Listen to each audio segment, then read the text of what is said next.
Da da da da da dun dun.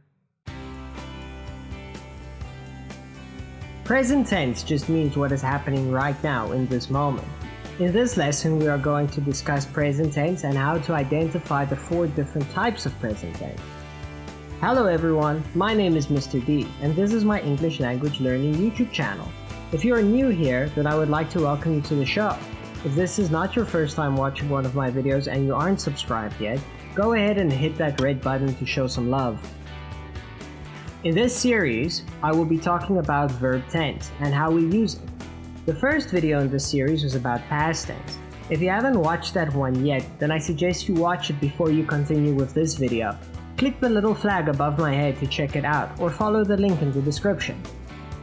Just like past tense and future tense, there are 4 different types of present tense. They are exactly the same for each tense and work in similar ways. You will notice this if you have watched the previous video about past tense.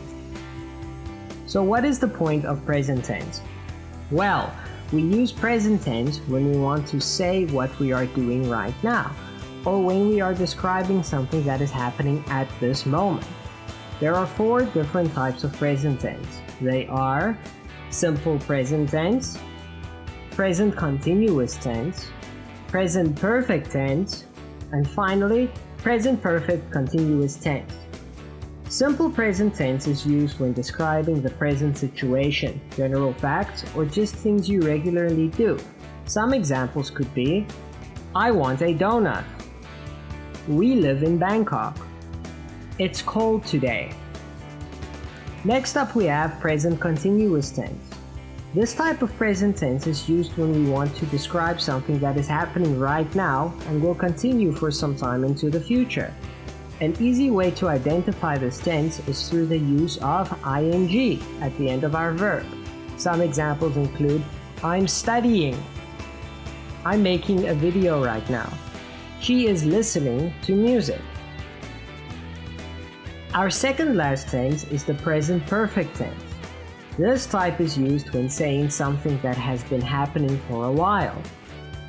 We can also use it to say that we are finishing with what we were busy with. An easy identifier for this type of tense is the presence of the word have before our verb. Some examples are, I have listened to 5 songs this morning. I have known him for over a year now. Our final tense type is the present perfect continuous tense. This tense is basically a combination of the present perfect tense and the present continuous tense, as the name suggests. We use this tense type to describe something that is happening right now, but has also started a while ago. A common identifier for this tense type is the presence of have been before our verb. Examples include, I have been listening to music the whole day. She has been working on her project since Friday. My cousin has been staying with us since the start of April. So that concludes our lesson on the types of present tense. Stay tuned for our third and final verb tense video about future tense. Let me know what you think about this series in the comments down below. And don't forget to like this video if you haven't done so already. I upload a new video every week, so don't forget to subscribe and ring the bell to be notified as an episode is released. Thank you for making it this far, and I will see you again next time.